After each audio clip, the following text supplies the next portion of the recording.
Halo teman-teman semua. Selamat datang di channel di Society. Bagaimana kabar kalian? Semoga sehat bahagia dan dompetnya nggak tipis ya. Oke, kali ini kita akan membahas novel Donghua ya guys. Dan tidak usah berlama-lama lagi, langsung saja guys kuy.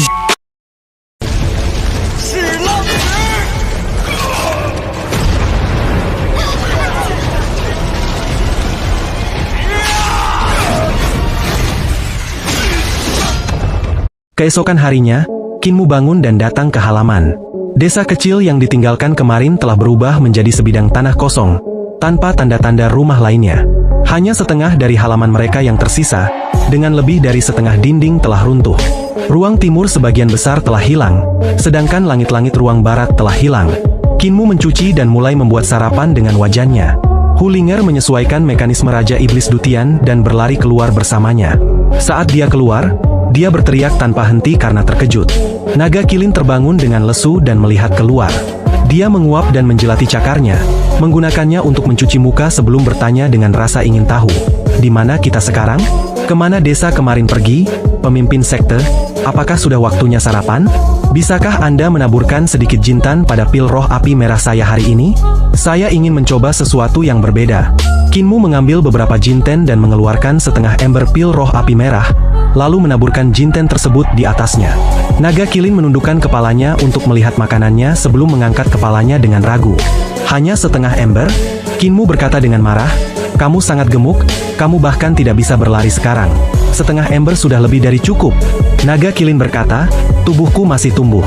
Jika kamu memotong makananku, aku tidak akan bisa tumbuh." "Tubuhmu masih tumbuh?"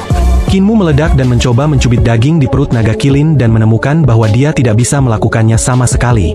"Tubuhmu tidak tumbuh, jadi lemakmu yang tumbuh. Coba cubit dirimu sendiri dan lihat apakah kamu bisa mencubit lipatannya." Naga Kilin juga mengulurkan cakarnya untuk menjepit dan menemukan bahwa dia tidak bisa menjepitnya dengan baik. "Konstitusiku adalah konstitusi yang dapat menumbuhkan lemak bahkan jika aku minum air dingin."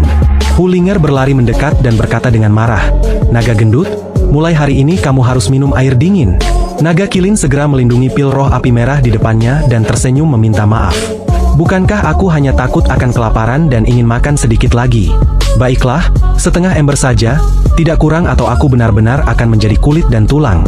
Raja Iblis Dutian berjalan mendekat ketika dia melihat Kinmu telah selesai makan dan sedang menurunkan lukisan yang sekarang hanya berupa kertas putih. "Lukisan ini dilukis oleh tetuamu." Kinmu mengangguk. Raja Iblis Dutian terdiam sejenak, lalu bertanya, "Orang dalam lukisan itu juga tetua Anda?" Kinmu meletakkan lukisan gulungan itu ke dalam kantong tautinya sambil mengangguk. Raja Iblis Dutian berkata, "Aku tidak takut pada mereka. Namun, itu sama sekali bukan cara yang baik untuk membuatku terperangkap dalam patung Dewa Iblis ini. Jadi mengapa kau tidak membuka segelnya sehingga kesadaranku dapat meninggalkan duniamu dan kembali ke Dutian untuk tidak pernah menginjakan kaki di tanah ini? Bagaimana?"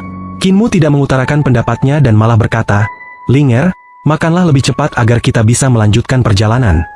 Kepala Raja Iblis Dutian mulai terasa sakit.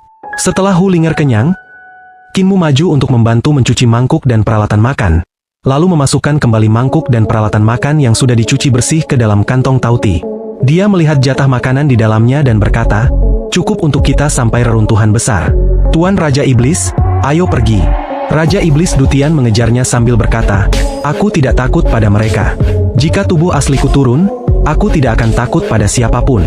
Pegunungan Godbroken membentang sejauh puluhan ribu mil, dan saat Kinmu dan yang lainnya mencapai dasar, mereka hanya dapat melihat barisan pegunungan yang sangat curam dan sulit untuk dilintasi bahkan oleh kera yang lincah dan burung yang dapat terbang. Kinmu mengeluarkan peta geografis perdamaian abadi, dan dengan hati-hati mencari sesuatu sebelum tersenyum. "Ngarai punggungan gunung kesepian tidak jauh dari sini. Mari kita pergi." Tepat saat dia mengatakan itu, sebuah garis terbelah dari awan gelap di langit, dan seekor ular merah besar menjulurkan kepalanya, menyemburkan api yang besar. Panasnya menyebarkan lapisan awan ke segala arah, dan segerombolan serangga emas yang cemerlang terbang ke segala arah. Beberapa dari mereka menuju ke arah kelompok berempat itu. Orang lain mengalahkan yang muda dan muncullah yang tua. "Punyaku lebih baik, mengalahkan yang tua dan muncullah yang muda." Kinmu menghela napas dalam-dalam. Sungguh menyenangkan menjadi Master Sekte Iblis Surgawi. Karena Long Jionan dan wanita dari Kastil Tiga Keajaiban telah datang ke sini, itu berarti para ahli muda lainnya juga ada di sana. Jika Kinmu tertangkap oleh orang-orang ini, itu akan merepotkan. Hulinger mengendalikan angin iblis dan menyapu serangga yang terbang di atasnya, lalu mengusirnya. Tuan muda, bukankah orang-orang ini pulang kampung untuk merayakan tahun baru? Mereka mungkin menganggap membunuhku sebagai perayaan tahun baru. Kinmu menggelengkan kepalanya dan berkata, selain membunuhku, mereka masih ingin membunuh kaisar. Mereka jelas tidak bisa membunuhku, tetapi aku bertanya-tanya apakah mereka bisa membunuh kaisar. Bagaimanapun, kaisar adalah target yang jauh lebih besar daripada aku. Hulinger telah menangani situasi ini dengan sangat baik dengan meniup serangga-serangga itu. Long Jionan dan yang lainnya tidak akan dapat menemukan tempat ini dan menemukan ngarai punggungan gunung kesepian. Tempat ini tidak jauh dari tempat mereka berada, dan Kinmu mulai berjalan ke sana. Medan di sini tidak terjal seperti di daerah lain. Namun, ada sesuatu yang berbeda di sekitar sini. Lingkungannya suram, tidak ada tanaman hijau sama sekali. Seluruh gunung dipenuhi dengan pohon-pohon yang layu, yang berwarna hitam seperti tanah. Hal ini membuat orang-orang mengasosiasikannya dengan sesuatu yang buruk. Bagaimana jika mereka membunuh kaisar? Tanya Hulinger. Kinmu melangkah pertama ke gunung kesepian, dan Hulinger segera menyusul dengan melompat ke punggung naga kilin. Dia kemudian melompat ke atas kepalanya untuk melihat sekeliling. Jika mereka membunuh kaisar dan mengangkat putra mahkota, reformasi guru kekaisaran akan dibatalkan. Guru kekaisaran kemudian akan menyingkirkan putra mahkota dan berubah menjadi kaisar yang patuh. Tetapi bahkan jika guru kekaisaran tidak melakukan itu, aku yang akan melakukannya. Aku juga akan mengundang guru kekaisaran untuk menjadi raja surgawi kultus keempat karena aku telah menyediakan kursi ini untuknya sejak lama. Namun, mereka tidak akan dapat membunuh kaisar dan guru kekaisaran tidak akan bersedia menjadi raja surgawi keempat. Pohon-pohon yang layu berserakan di tanah, dan tidak ada cabang atau daun. Hulinger cukup gugup karena dia merasakan batang-batang yang layu itu seperti cakar yang tajam dan batang-batang yang melengkung itu seperti wajah-wajah yang menakutkan. Semua itu membuatnya takut. Ada darah dewa dan iblis di sini, yang mencemari tempat ini. Raja Iblis Dutian menepis beberapa serangga yang terbang ke arahnya sebelum meraih segumpal tanah dan menggosoknya. Aneh, darah ini sangat aneh. Aku tidak tahu apakah itu milik dewa atau iblis. Ada bagian dari keduanya di dalamnya. Darah yang mengandung darah dewa dan darah iblis, sangat menarik. Kinmu bertanya dengan rasa ingin tahu, Tuan Raja Iblis, mungkinkah darah dewa dan iblis tersebar di sini pada saat yang sama? Dia telah melihat darah dewa iblis, yang sangat kuat. Dia telah memasuki kegelapan reruntuhan besar bersama kepala desa saat itu, dan kepala desa telah berhasil melukai dewa iblis dalam kegelapan. Setetes darah dari dewa iblis itu menetes ke tanah, dan tanaman hijau dalam radius 300 yard semuanya layu, menjadi seperti situasi di gunung ini. Itu hanya setetes darah iblis. Namun, di sini seluruh ngarai gunung telah tercemar, yang menunjukkan bahwa pasti ada cukup banyak darah dewa dan iblis yang tertumpah di sini. Bukan itu, Raja Iblis Dutian menggelengkan kepalanya dan berkata, itu jenis darah yang sama. Hanya saja jenis darah ini mengandung atribut dewa dan iblis pada saat yang bersamaan. Pengetahuanmu masih dangkal dan tidak dapat melihat perbedaan antara kedua pilihan itu. Darah dewa menunjukkan kehidupan, sedangkan darah iblis menunjukkan kematian. Darah yang tertumpah di gunung ini memiliki kedua atribut itu pada saat yang sama, dengan atribut dewa tersembunyi di bawah tanah sementara atribut iblis berada di atas, membunuh semua yang keluar dari tanah. Pohon-pohon ini mati, tetapi akarnya tidak. Sebaliknya, mereka luar biasa sehat dan kuat. Beberapa bahkan mungkin menjadi roh dengan mengandalkan kekuatan hidup dari darah dewa. Hulinger segera bertanya, apakah akar akan menjadi iblis? Mereka akan melakukannya, kata Raja Iblis Dutian.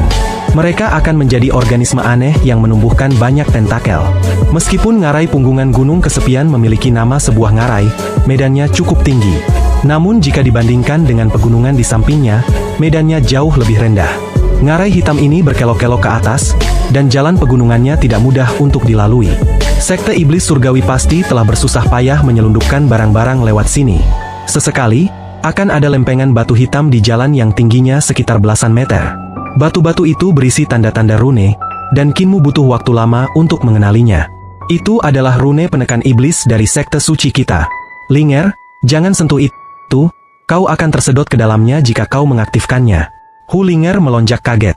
Ada banyak sekali batu penekan iblis di sini, jadi sepertinya sekte suci surgawi telah menghabiskan banyak upaya untuk membuka jalan ini. Ini juga berarti ada banyak iblis di sini yang sangat menakutkan.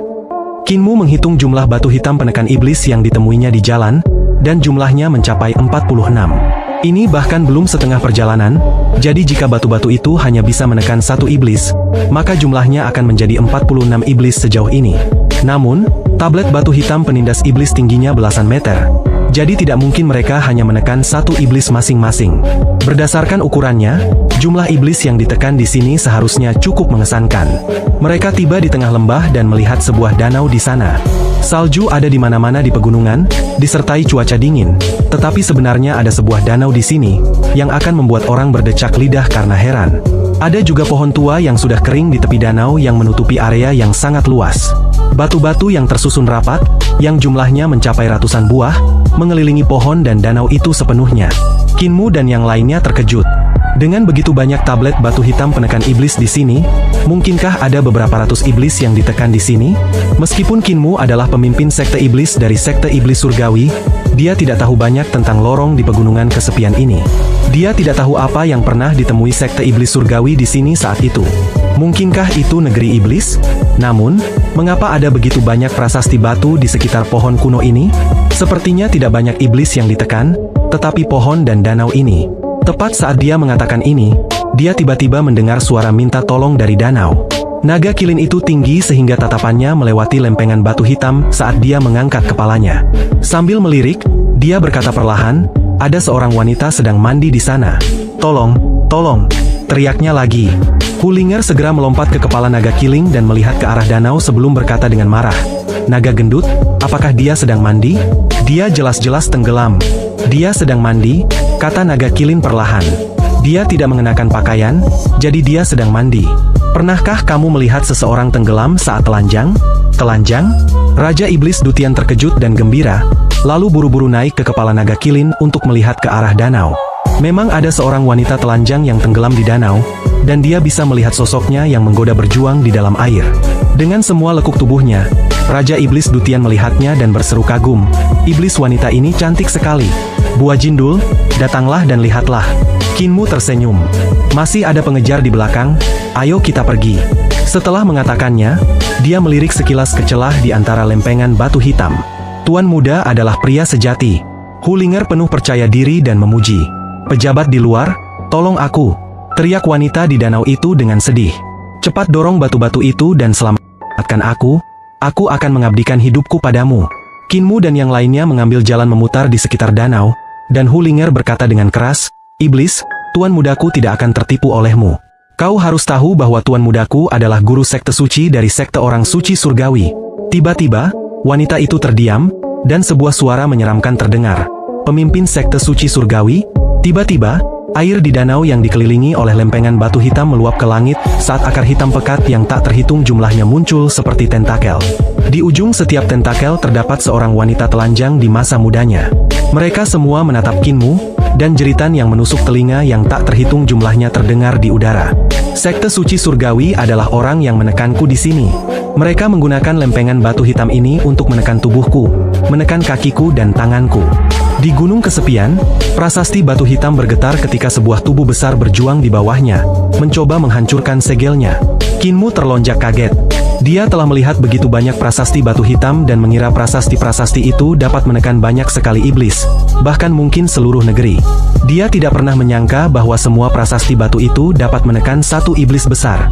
Tablet hitam itu bergetar terus-menerus, dan tanah di sampingnya mengendur seolah-olah akan tercabut. Rune-rune itu tiba-tiba menyala, dan tablet-tablet batu itu tiba-tiba menjadi seperti gunung-gunung besar yang beratnya tak tertandingi. Mereka menekan iblis gunung kesepian, membuatnya tidak bisa bergerak. Aku ingin balas dendam.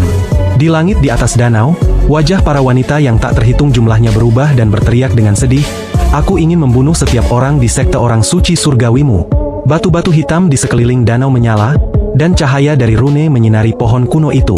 Tentakel-tentakel di atas danau itu tampak terseret oleh kekuatan aneh, dan para wanita itu menjerit dengan sedih. Mereka mencoba meraih-raih, tetapi mereka tidak dapat memegang apapun dan perlahan-lahan terseret ke dalam danau. Danau ini seharusnya adalah tanah rusak yang menerima darah dewa dan iblis. Darah itu kemudian diserap oleh pohon kuno ini. Raja Iblis Dutian bertanya dengan bingung, mengapa tanah airmu memiliki begitu banyak hal aneh? Kinmu tersenyum. Kampung halamanku punya banyak hal yang lebih aneh dari ini. Ayo cepat kita keluar dari gunung ini sebelum malam tiba agar kita bisa menemukan tempat yang aman. Sayang sekali. Raja Iblis Dutian mendecakkan bibirnya dan berkata, iblis kecil itu cukup cantik, jauh lebih cantik daripada wanita-wanita di dutianku. Pada saat ini, Long Jionan dan Qiu Yu bertemu dengan Sarjana Lan Yu, Biksu Banci, dan Yuan San sambil mencari jejak Qinmu. Tiba-tiba, mereka merasakan getaran yang datang dari gunung kesepian, dan mereka semua melihat ke sana. Sarjana Lan Yu berteriak, Guru Sekte Iblis Surgawi pergi ke pegunungan God Broken? Apakah dia tidak takut ditembak oleh busur mutiara misterius? Qiu Yu melambaikan tangannya, dan serangga yang tak terhitung jumlahnya terbang ke arah gunung kesepian. Pemimpin Sekte Iblis Surgawi itu licik, jadi jika dia melewati pegunungan God Broken, mungkin ada cara untuk bertahan hidup di sana. Serangga-seranggaku akan menemukan jalan, dan kita akan mengikutinya dari belakang. Semua orang bergegas menuju gunung sementara kawanan serangga berhamburan ke depan. Sambil mengepakkan sayap, mereka tiba di tepi danau tempat mereka dapat melihat awan iblis memenuhi udara dan mendengar teriakan yang tak henti-hentinya. Master Sekte Iblis Surgawi, aku akan membunuhmu, aku pasti akan membunuhmu dan melenyapkan Sekte Orang Suci Surgawi. Semua orang saling memandang, dan Biksu Banci terbatuk, lalu berkata dengan keras, Iblis wanita, dendam apa yang kau miliki dengan Master Sekte Iblis Surgawi? Seorang wanita di masa mudanya memperlihatkan tubuhnya yang telanjang di permukaan danau sambil menangis dengan sedih. Sekte Suci Surgawi telah menekanku di sini selama beberapa ratus tahun. Dendam antara dia dan aku sedalam lautan, dan kita tidak bisa hidup di bawah langit yang sama. Jika kau bisa menyelamatkanku, aku bersedia mengabdikan hidupku untukmu. Biksu Banci tersenyum. Aku seorang biksu, jadi aku tidak butuh kau untuk mengabdikan hidupmu kepadaku. Kau hanya perlu masuk agama Buddha dan membantuku membunuh Master Sekte Iblis Surgawi. Lalu biksu kecil ini akan membuka segel di sini dan membebaskanmu. Saya bersedia, teriak wanita itu karena terkejut sekaligus gembira. Cendekiawan Lan Yu, Yuan San, dan yang lainnya mengerutkan kening karena mereka ingin menasihati agar tidak melakukannya. Tetapi Biksu Banci telah mengeluarkan sebuah prasasti batu hitam dan melemparkannya ke tanah. Teman-teman Dao, ini adalah iblis yang telah ditekan oleh Sekte Iblis Surgawi, dan karena Sekte Iblis Surgawi termasuk dalam jalur iblis, iblis yang mereka tekan pastilah iblis yang baik. Semuanya, bantu aku mendorong semua batu penekan iblis ini untuk menyelamatkan teman ini. Semua orang hanya bisa maju dan mendorong batu itu bersama-sama. Tiba-tiba, gunung-gunung bergetar, dan akar-akarnya tumbuh lagi. Di bawah pohon, bola hitam besar membengkak terus-menerus, menjadi semakin besar. Akar-akar hitam itu menggeliat seperti naga banjir dan ular-ular besar, memperlihatkan tulang-tulang putih yang tak terhitung jumlahnya di antara mereka.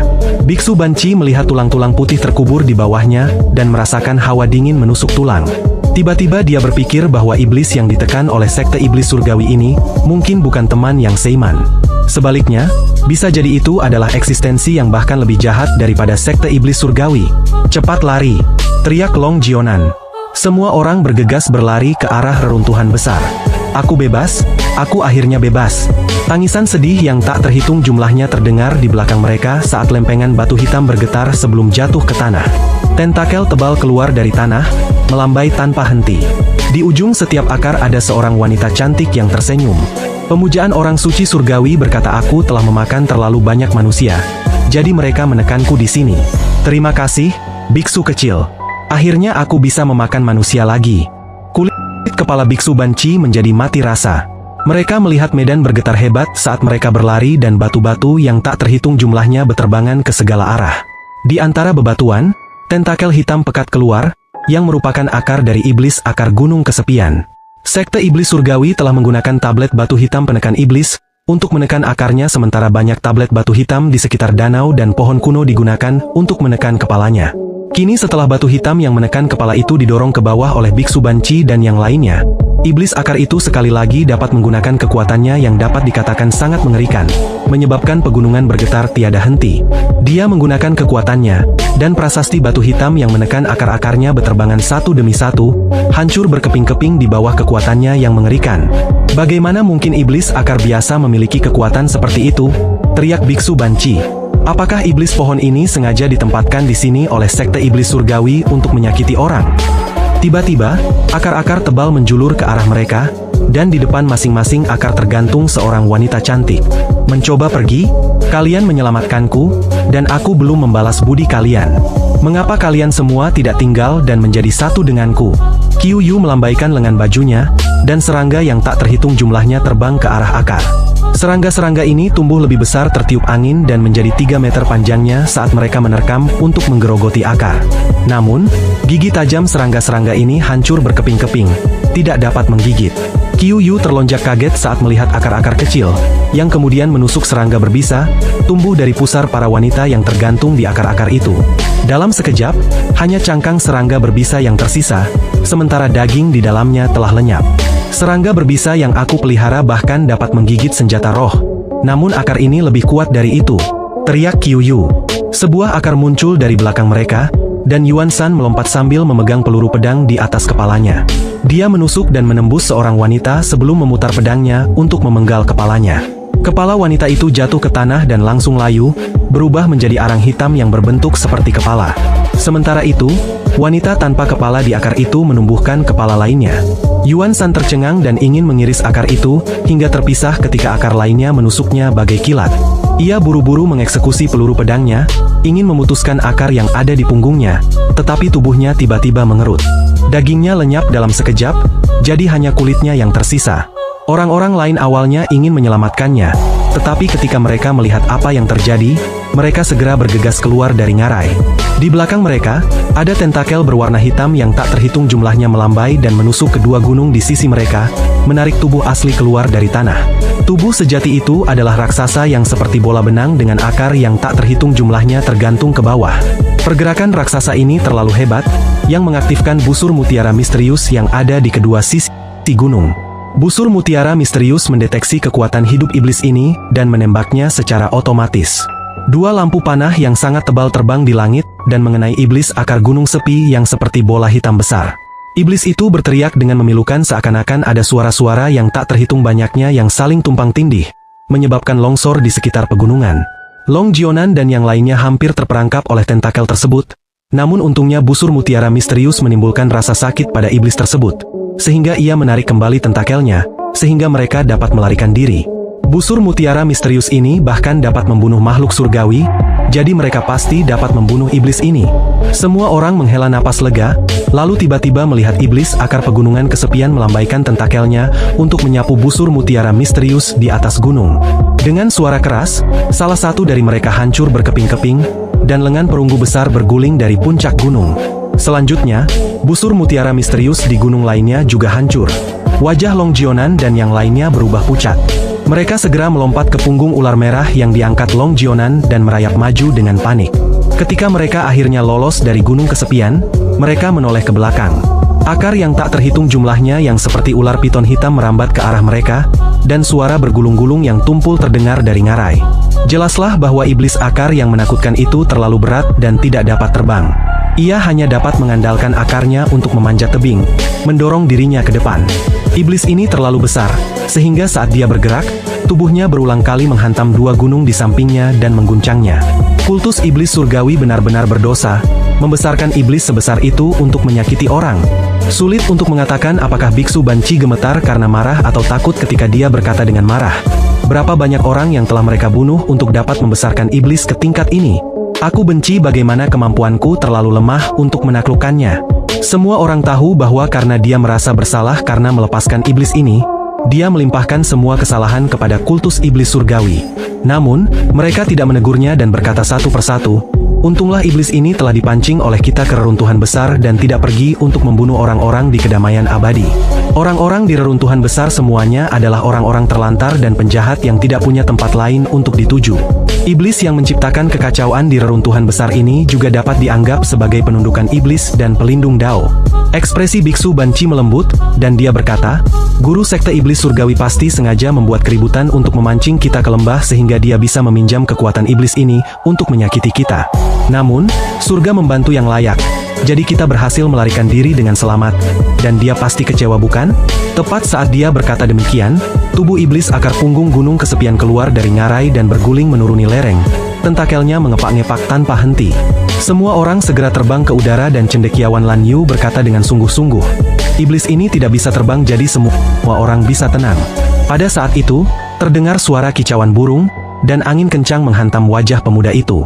Seekor burung bersayap emas besar terbang ke arahnya seperti kilat, dan kedua cakarnya mencengkeram bahunya, mengangkatnya.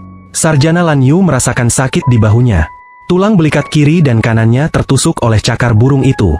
Pada saat itu, ia hendak melakukan seni ilahi untuk menyelamatkan dirinya. Tetapi burung bersayap emas besar itu menundukkan kepalanya untuk mematuknya. Tengkoraknya hancur berkeping-keping saat burung itu membawa tubuhnya yang tanpa kepala ke kedalaman hutan. Kelompok itu telah tiba di reruntuhan besar, yang merupakan tanah liar tanpa hukum. Binatang-binatang aneh di sini tidak peduli apakah seseorang adalah murid dari sekte yang memiliki reputasi baik atau tidak. Di mata makhluk-makhluk ini, yang ada hanyalah makanan dan bukan makanan.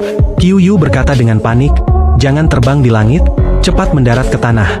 Semua orang langsung mendarat di tanah dan di belakang mereka, iblis akar itu mengejar. Saat mereka berlari menyelamatkan diri, mereka melewati sebuah danau, dan seekor ikan besar tiba-tiba melompat. Ikan itu menggigit seorang ahli muda, membunuh mereka seketika sebelum menyeret mereka ke dalam air. Iblis akar datang berguling, dan akar yang tak terhitung jumlahnya menembus danau. Ikan aneh di dalamnya segera melompat keluar dari air, dan mengikuti di belakang Qiuyu dan yang lainnya.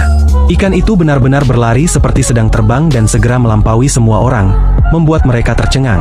Setelah berlari lebih dari 10 mil untuk menghindari pembantaian iblis akar di belakang mereka, kelompok itu melihat deretan pohon yang tumbang. Raja Iblis, reruntuhan besar sangat berbahaya. Jadi jika kamu tidak punya apa-apa untuk dilakukan, jangan terbang di langit. Jauh di sana, Qinmu duduk di punggung naga kilin dan tampak sangat santai. Kami memiliki aturan unik kami sendiri di reruntuhan besar. Anda dapat terbang di langit jika Anda mau, tetapi Anda harus terbang rendah dan tidak terlalu flamboyan. Jika Anda merasa cukup mampu, Anda dapat terbang sedikit lebih tinggi, tetapi jika binatang buas teritorial tidak senang, mereka akan datang dan memakan Anda. Raja Iblis Dutian mencibir. Bukankah ini hanya yang kuat memangsa yang lemah? Aku mengerti aturan ini. Dutianku berfungsi dengan aturan yang sama. Dan juga, jangan keluar saat hari masih gelap. Qinmu memasang ekspresi muram. Kecuali jika kamu memiliki kemampuan dewa atau iblis, jangan pernah masuk ke dalam kegelapan. Itu hanya akan menjadi jalan menuju kematian. Raja Iblis Dutian terkekeh. Apa yang menakutkan dari kegelapan? Dutianku sudah rusak hingga semuanya gelap gulita. Hanya ada cahaya di suatu tempat, dan di sanalah kehidupan masih bisa berkembang. Dalam kegelapan, aku seperti ikan di dalam air. Aku akan menunjukkan kepadamu cara bermain-main di malam hari. Hulinger memutar matanya. Di mata rubah kecil itu, Raja Iblis Dutian sudah mati. Qinmu melanjutkan, tidak ada hukum di reruntuhan besar kita, jadi tidak peduli siapa yang kita temui, kita harus bersikap sopan. Jika kita tidak sopan dan menyinggung seseorang, akan mudah bagi kita untuk disingkirkan. Semakin tidak berhukum suatu tempat, semakin sopan orang-orang di sana. Selain itu, ada beberapa dewa dan iblis yang menakutkan di reruntuhan besar. Beberapa dari mereka disegel, beberapa dari mereka ditekan, dan beberapa dari mereka hidup mewah, jadi jangan berkeliaran tanpa alasan. Raja Iblis Dutian terkejut. Masih ada dewa dan iblis di dunia ini? Banyak sekali. Aku pernah bertemu beberapa sebelumnya. Selama kamu memahami aturan reruntuhan besar, tempat itu sebenarnya jauh lebih aman daripada Kekaisaran Perdamaian Abadi. Kamu bisa bertanya pada Linger jika kamu tidak percaya padaku. Raja Iblis Dutian menatap Hulinger, dan dia mengangguk berulang kali dengan perasaan yang dalam. Perdamaian abadi memang jauh lebih berbahaya daripada reruntuhan besar. Alasan Tuan Muda keluar adalah untuk pergi ke Kekaisaran Perdamaian Abadi, untuk mendapatkan pengalaman. Tidak ada pengalaman bagi kami di reruntuhan besar. Jadi Anda dapat melihat betapa berbahayanya Kekaisaran Perdamaian Abadi. Tiba-tiba, ledakan dahsyat terdengar dari belakang mereka, dan Qinmu menoleh ke belakang untuk melihat. Di sana, dia melihat tentakel yang tak terhitung jumlahnya berterbangan di langit. Seekor raksasa hitam dengan tubuh seperti gunung sedang bergegas ke arahnya. Pada tentakel-tentakel itu tergantung wanita-wanita telanjang yang tersenyum aneh. Mengapa iblis wanita dari gunung kesepian dibebaskan? Siapa orang bodoh itu? Qinmu menggigil kedinginan melihat para wanita yang tergantung di akar iblis yang telah melihatnya dan bergegas menghampiri dengan gembira. Binatang-binatang aneh yang tak terhitung jumlahnya juga berlari ke arah mereka. Iblis ini benar-benar cari mati, sangat mudah untuk mati dengan terburu-buru di reruntuhan besar. Qinmu menggelengkan kepalanya. Bahkan kepala desa tidak akan berani bersikap sembrono. Tepat saat dia mengatakan itu, tanah tiba-tiba bergetar hebat, dan telapak tangan besar yang ditutupi bulu emas terentang dari bawah tanah. Api berkobar di sekitar telapak tangan yang menghantam dengan kuat ke arah iblis akar. Iblis akar itu terbang menjauh bagaikan bola hitam yang terbentur dan menghilang di kejauhan. Binatang-binatang aneh yang melarikan diri untuk menyelamatkan diri itu berhenti dan berbalik untuk melihat. Mereka semua lalu kembali ke wilayah kekuasaan mereka masing-masing. Raja Iblis Dutian terpana melihat pemandangan itu, dan tidak dapat berkata apa-apa. Kinmu menghiburnya, tidak apa-apa, tidak apa-apa. Reruntuhan besar memang seperti ini. Seringkali ada hal-hal aneh yang tersembunyi di sekitarnya, tetapi semuanya akan baik-baik saja jika Anda memasuki kuil untuk mempersembahkan dupa dan memberi penghormatan kepada para dewa. Saya rasa iblis wanita itu secara tidak sengaja bersentuhan dengan beberapa reruntuhan dan memprovokasi dewa di sana. Tubuh Raja Iblis Dutian menegang, dan dia hanya mengembuskan napas gemetar setelah beberapa saat. Terlalu berbahaya di sini. Aku ingin kembali ke Dutian. Raja Iblis tiba-tiba menjadi gelisah dan pecahan-pecahan komponen menyembur keluar dari keempat mulutnya ke keempat wajahnya. Bagaimana duniamu yang terkutuk ini bisa menjadi dunia sekuler? Ada iblis dan hantu di mana-mana. Aku tidak akan menyerang duniamu lagi. Oke? Lepaskan aku ingin pulang. Hulinger membujuknya. Reruntuhan besar kita benar-benar aman, jauh lebih aman daripada kekaisaran perdamaian abadi. Kau pasti akan baik-baik saja jika kau mengikuti Tuan Muda. Guru kekaisaran dan istrinya telah tiba di ibu kota Giok kecil di langit sekitar belasan hari yang lalu. Kota di langit ini bagaikan surga, dengan pemandangan yang jarang terlihat di dunia fana. Apakah guru kekaisaran sudah terbiasa di sini? Seorang tetua berjubah putih bertanya sambil tersenyum setelah datang. Ibu kota Giok kecil sesuai dengan namanya. Pemandangan di sini luar biasa, yang membuatku sangat menikmatinya hingga lupa untuk pulang. Meskipun tempat ini bagus, tempat ini jauh dari dunia manusia. Ambisiku tidak ada di sini, dan aku tetap harus pergi. Semoga Petapa King Yu memaafkanku. Petapa King Yu tersenyum. Tidak perlu bagi guru kekaisaran untuk terburu-buru. Petapa ini telah mengundang guru kekaisaran sebagai tamu, tetapi aku belum menceritakan kepadamu tentang asal-usul ibu kota Giok kecil. Guru kekaisaran berkata dengan rasa ingin tahu, saya ingin mendengar rinciannya. Petapa King Yu memimpin jalan sambil membawa guru kekaisaran dan istrinya menaiki jembatan pelangi. Struktur ini dipahat dari batu giok 7 warna yang membentang di langit. Jadi berdiri di jembatan itu seperti berdiri di atas pelangi. Saat berada di tengah jembatan, pemandangan yang dapat mereka lihat dari atas sana berbeda dengan yang dapat mereka lihat dari bawah. Mereka dapat melihat bahwa pegunungan di ibu kota Giok kecil tersusun menjadi formasi alami di langit. Sementara istana-istana di pegunungan itu adalah tempat tinggal para dewa. Asal-usul ibu kota Giok kecil bahkan lebih kuno dari yang dibayangkan oleh guru kekaisaran. Petapa King Yu tersenyum. Sejarah di sini dapat ditelusuri kembali ke periode Kaisar Pendiri. Kaisar Pendiri? Guru kekaisaran memang belum pernah mendengar tentang Kaisar Pendiri sebelumnya dan bertanya dengan rasa ingin tahu. Negara mana yang memiliki periode Kaisar Pendiri? Kekaisaran perdamaian abadi tidak pernah memiliki kaisar yang disebut Kaisar Pendiri. Kaisar Pendiri bukan dari perdamaian abadi, dia berasal dari negeri yang disebut Kekaisaran Kaisar Pendiri, kata Petapa King Yu. Guru kekaisaran harus tahu bahwa Kekaisaran Kaisar Pendiri adalah reruntuhan besar saat ini. Tubuh guru kekaisaran bergetar sedikit saat dia mengeluarkan napas gemetar. Reruntuhan besar? Petapa King Yu menuntun mereka menyeberangi jembatan dan menuju gunung abadi yang melayang di langit.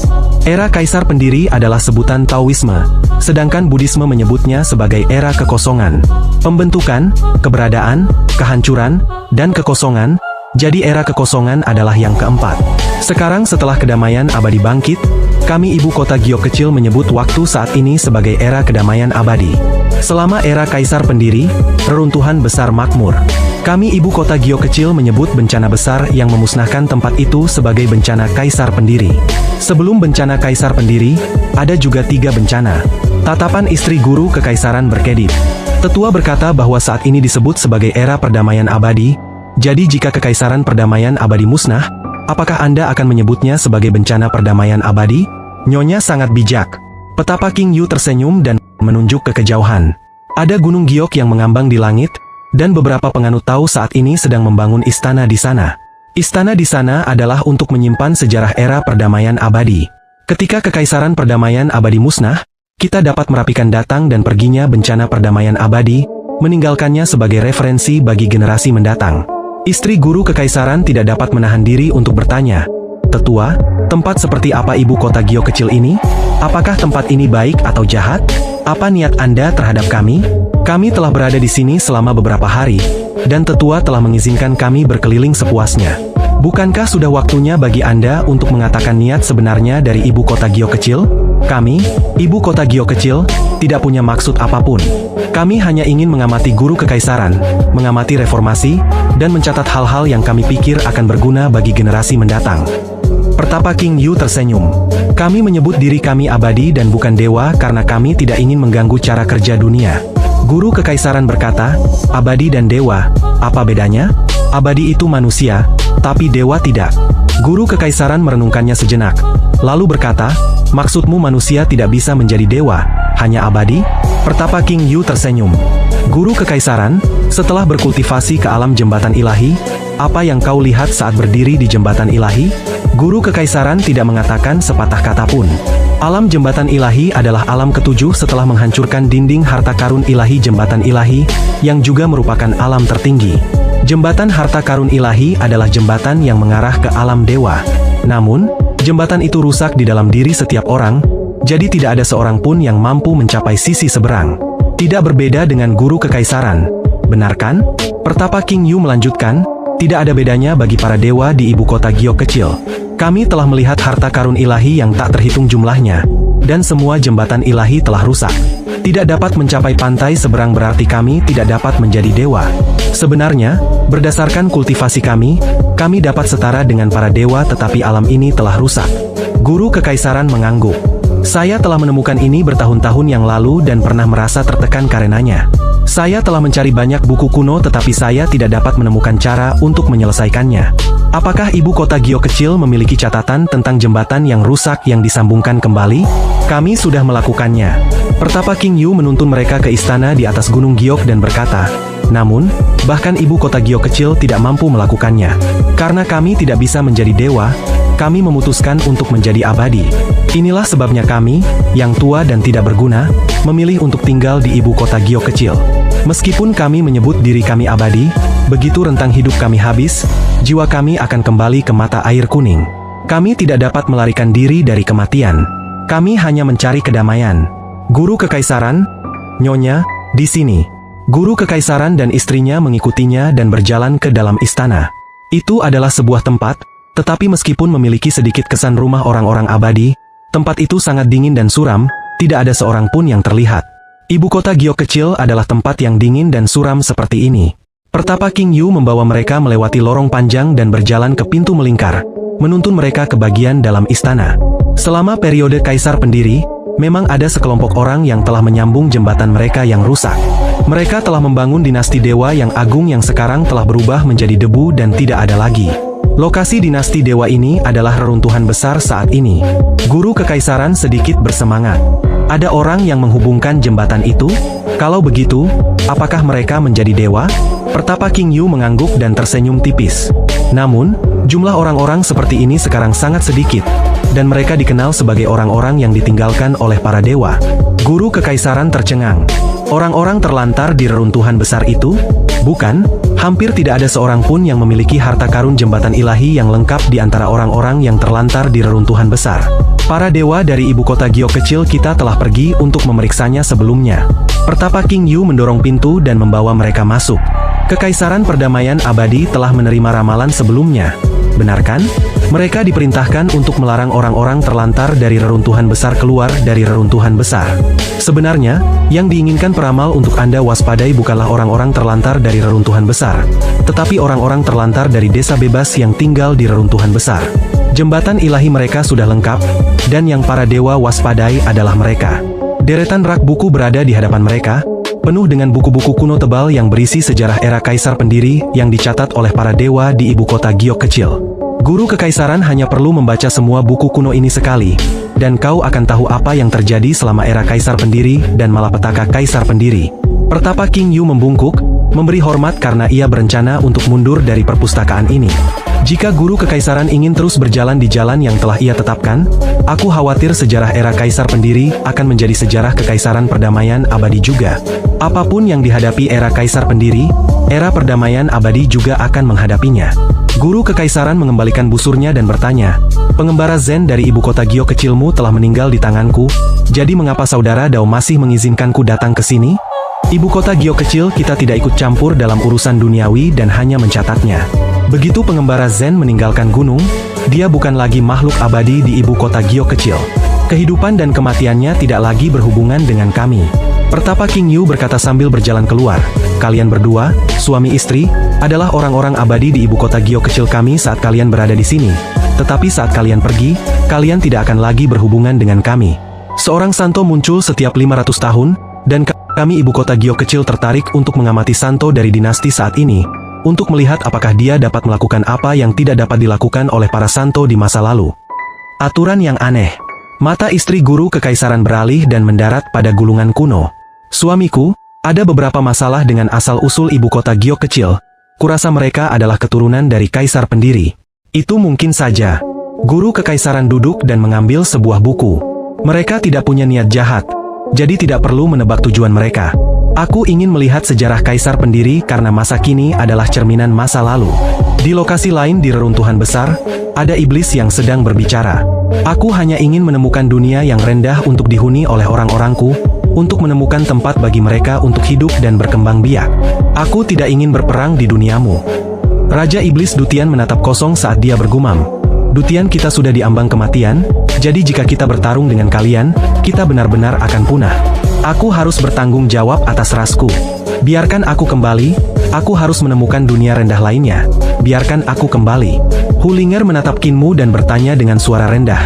Tuan muda, haruskah kita membiarkannya kembali? Dia terlihat sangat menyedihkan. Bagaimana aku tahu apakah dia benar-benar berencana untuk kembali atau itu bohong? Kinmu menggelengkan kepalanya. Dia hanya sebuah kesadaran, sementara tubuh aslinya masih di Dutian. Dia dapat terus mencari dunia lain dengan itu, jadi kesadaran ini tidak perlu kembali ke Dutian. Jika dia tidak kembali dan malah bersembunyi di suatu tempat untuk memanggil tubuh aslinya, bukankah aku akan bersalah? Kau tidak boleh mempercayai sepatah kata pun yang dikatakan orang ini. Jika kau mempercayainya, kau akan langsung kalah. Kota naga perbatasan ada tepat di depan kita, dan hanya berjarak 1000 mil dari desa lansia cacat. Kota naga perbatasan sudah terlihat, jadi Kinmu akhirnya merasa tenang. Dia akhirnya mencapai wilayahnya sendiri. Tuan muda sudah kembali? Tuan muda, bagaimana kekaisaran perdamaian abadi dibandingkan dengan reruntuhan besar kita?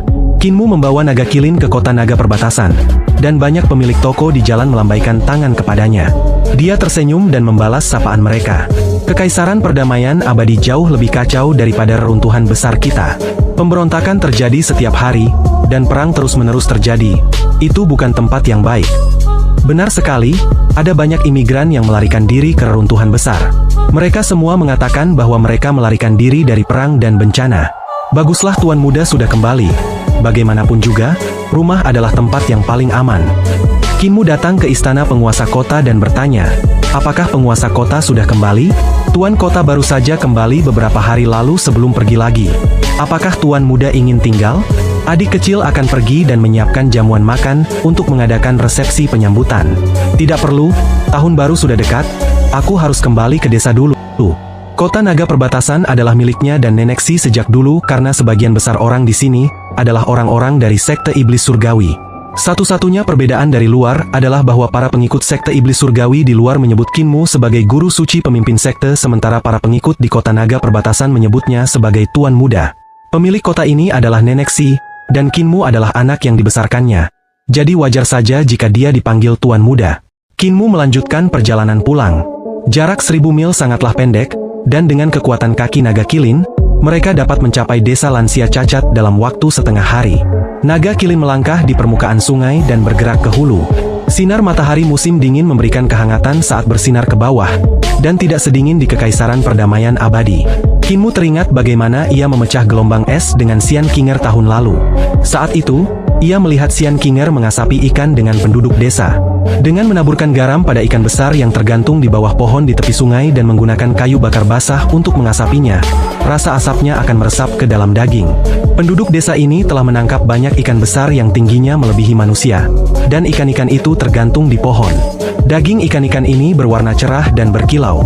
Penduduk desa jarang pergi berburu selama tahun baru, jadi mereka hanya bisa mengandalkan hasil tangkapan ini untuk bertahan hidup melewati musim dingin ini.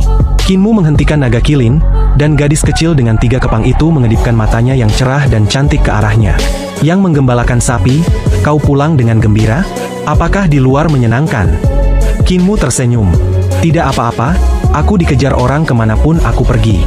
Bukankah para biksu dari biara petir kecil datang untuk mencarimu? Para biksu dari biara petir kecil belum menemukan jalan mereka ke sini. Xian Qinger penasaran. Hal buruk apa yang telah kau lakukan? Mengapa orang-orang begitu banyak mengejarmu? Mungkin karena aku terlalu menonjol. Qinmu mendongak dan merenungkannya. Dia merasa bahwa apa yang dia katakan pasti benar. Aku terlalu menonjol sehingga orang-orang iri padaku dan mengejarku kemanapun aku pergi. Dia melambaikan tangannya untuk mengucapkan selamat tinggal, dan Xian Qinger segera berkata, aku akan pergi bermain denganmu saat aku senggang. Jangan biarkan orang tuamu membunuhku. Oke. Saat matahari mulai terbenam di sebelah barat, Qinmu akhirnya sampai di desa lansia cacat. Tepat saat ia memasukinya, ia melihat lebih dari selusin naga betina yang lebih tinggi dari manusia mengelilinginya dengan tatapan tidak senang. Di depan mereka ada ayam betina tua yang menjadi gelisah saat melihat Qinmu dan mengarahkan sayapnya ke arahnya sambil berkokok tanpa henti kepada naga betina lainnya. Seolah-olah dia memberitahu mereka bahwa bocah nakal ini adalah pencuri telur. Saya baru keluar selama setengah tahun dan sekarang sudah ada begitu banyak naga betina di desa. Qinmu tampaknya telah bertemu dengan musuh terbesarnya dan berteriak, waktu telah berubah, aku sekarang adalah guru suci pemimpin sekte dari sekte orang suci surgawi, bahkan jika kalian lebih banyak jumlahnya dariku, aku tidak takut sama sekali. Wek wek wek wek wek wek wek. Kawanan ayam naga betina menyerbu ke depan dan menenggelamkannya. Bulu-bulu naga betina ini seperti pedang, dan mereka menyemburkan api seperti naga. Dengan cakar tajam yang dapat membelah batu dan logam, mereka sangat ganas. Hulinger melihat situasi ini dan segera berkata, Tuan muda, saya akan pulang dulu untuk melihat-lihat. Setelah mengatakannya, dia menghilang seperti gumpalan asap. Setelah beberapa saat, Qinmu memaksa mundur kawanan ayam itu sambil terengah-engah. Wajahnya berlumuran darah, dan rambutnya berantakan karena bulu-bulu ayam yang tersangkut di sana. Di depannya, kepala naga betina membawa kawanan itu pergi dengan kepala terangkat tinggi saat mereka berpatroli di desa. Raja Iblis Dutian tertawa saat dia bersukacita atas kemalangan Qinmu. Buah Jindul, kau bahkan tidak bisa mengalahkan sekawanan ayam. Qinmu mencabut bulu ayam dari rambutnya. Dan kau adalah seseorang yang kalah dari orang yang bahkan tidak bisa mengalahkan sekawanan ayam. Nenek, kepala desa, aku kembali. Mengapa tidak ada dari kalian yang datang untuk menyelamatkanku ketika kalian melihatku diganggu oleh sekawanan ayam? Mengapa tidak ada seorang pun di sini? Qinmu berjalan mengelilingi desa sambil terkejut. Kamar kepala desa dan si tabib kosong, dan penduduk desa lainnya juga belum kembali. Qinmu hanya menemukan beberapa lembar kertas yang dibukanya. Lembar pertama berisi bahwa kepala desa, tabib, dan patriark sekte iblis akan mencari desa bebas. Jika ada yang kembali, mereka harus membantu si tabib memberi makan serangganya terlebih dahulu. Slip kedua berisi tulisan tangan kakek jagal yang menyebutkan bahwa kepala desa dan yang lainnya belum kembali, jadi dia khawatir akan keselamatan mereka. Jadi dia dan si buta akan mencari mereka. Lembaran ketiga ditinggalkan oleh si bisu dan di situ tertulis bahwa si jagal dan si buta juga belum kembali. Jadi ia akan mencari mereka. Surat keempat ditinggalkan oleh si cacat dan si tuama, yang mengatakan bahwa kepala desa dan yang lainnya mungkin menghadapi bahaya. Mereka dapat bergerak cepat sehingga mereka keluar untuk mencari mereka. Surat kelima ditinggalkan oleh Nenek Si yang mengatakan bahwa orang-orang tua itu selalu membuat masalah. Dia pergi untuk mencari mereka dan memberitahu Qinmu untuk tidak pergi. Nenek dan yang lainnya benar-benar mengkhawatirkan. Qinmu menggelengkan kepalanya dan meletakkan barang bawaannya. Dia pergi memetik beberapa helai daun dari kebun herbal di luar desa, lalu membuka pot-pot di depan pintu tabib dan menaruh daun-daun di dalamnya. Di dalam pot-pot itu, serangga-serangga yang kelaparan segera menyambar makanan itu. Qinmu kemudian masuk ke ruangan si tabib dan menemukan beberapa pil roh yang ia pecahkan dan sebarkan ke dalam pot lain. Ia kemudian mencuci tangannya untuk memasak makan malam. Pot-pot yang pecah ini, Raja Iblis Dutian melihat pot-pot pecah yang menyimpan serangga-serangga kecil itu dan sangat terkejut. Pandangannya kemudian tertuju pada kuali air di depan bengkel pandai besi dan terkejut lagi. Kuali air besar ini, penggaruk itu, pot itu, dan semua harta karun lainnya berserakan di mana-mana. Tuan Raja Iblis, jangan berkeliaran begitu saja. Kau punya banyak tangan. Datanglah dan bantu aku memasak beberapa hidangan. Qinmu memanggilnya. Ketika sinar matahari terakhir menghilang, kegelapan datang mengalir dari barat dan menyerbu ke timur bagaikan banjir besar, menelan semua pegunungan yang dilewatinya dan menenggelamkan reruntuhan besar. Qinmu sudah lama terbiasa dengan pemandangan ini dan tidak memperdulikannya. Dia menyajikan hidangan dengan celemek di pinggangnya. Namun, Raja Iblis Dutian baru pertama kali melihat pemandangan yang mengerikan seperti itu. Jadi dia tercengang dan tidak bisa berkata apa-apa. Tepat sebelum kegelapan hampir menenggelamkan desa lansia cacat, Seorang tetua kurus berjalan masuk sambil menenteng keranjang buku di punggungnya. Kegelapan langsung menyapu saat itu juga dan berdesing ke arah timur di sekitar desa lansia cacat. Kakek Tuli. Kinmu terkejut sekaligus gembira. Ia segera meletakkan mangkuk dan sumpitnya untuk menyambutnya. Pakaian si Tuli sudah tua dan compang-camping, yang menunjukkan bahwa ia tidak hidup dengan baik di luar. Ia meletakkan keranjang bukunya dan bertanya, "Apakah ada makanan? Aku sudah kelaparan selama beberapa hari. Makanannya baru saja siap." Kinmu segera mencuci mangkuk dan sumpit lainnya. Si Tuli duduk dan melahap makanannya, mengambil napas setelah menghabiskan 4 hingga 5 mangkuk makanan terus-menerus. Kinmu menuangkan semangkuk sup lagi untuknya dan bertanya dengan bingung, "Kakek Tuli, kemana saja kamu akhir-akhir ini?" Sudut mata si Tuli berkedut, dan dia menggerutu, "Kedamaian abadi. Aku pergi mencari si bisu, tetapi aku tidak bisa menemukannya. Dan aku menghabiskan semua biaya perjalananku jadi aku hanya bisa menjual lukisan-lukisanku." Suara si Tuli terdengar sedih ketika dia berbicara. "Orang-orang zaman sekarang telah merosot. Merosot. Aku bahkan tidak berhasil menjual satu lukisan pun. Ketika aku sangat kelaparan, aku bertemu dengan wanita tua yang memberiku sejumlah uang, meskipun dia mengejekku untuk waktu yang lama." "Itu benar, jangan bicarakan ini dengan si tabib. Orang itu selalu menertawakanku karena tidak menghasilkan uang secepat yang dia bisa dengan menjual obat-obatan." Raja Iblis Dutian membelalakkan matanya. Kakek tua ini adalah seorang ahli seni lukis yang hebat. Jadi mungkinkah dia adalah ahli lukis yang telah melukis Dewa Pedang itu? Ahli seni lukis hebat seperti ini benar-benar hampir mati kelaparan? Tidak bisakah dia mendapatkan uang dengan paksa jika dia tidak punya uang? Kinmu tidak tahu apakah harus tertawa atau menangis. "Kakek Tuli, sekarang dunia tidak lagi damai. Siapa yang akan membeli lukisan untuk kesenangan? Jika lain kali kamu kekurangan uang, kamu dapat menjualnya ke istana guru kekaisaran. Karena guru kekaisaran pasti akan bersedia menghabiskan banyak uang untuk membelinya." Si Tuli menggelengkan kepalanya. "Aku telah menghabisi beberapa ribu prajurit kekaisaran perdamaian abadi. Jadi jika aku pergi ke rumahnya untuk menjual lukisanku, dia pasti akan mengalahkanku. Aku tidak bisa menang melawannya." Kinmu berseri-seri. "Kamu bisa menemuiku di perguruan kekaisaran, yang kumiliki hanyalah uang. Aku bisa membeli semua lukisan yang kamu lukis. Apakah masih ada yang tersisa di keranjang buku kakek Tuli? Kamu bisa menjualnya kepadaku, aku akan membayarmu sekarang."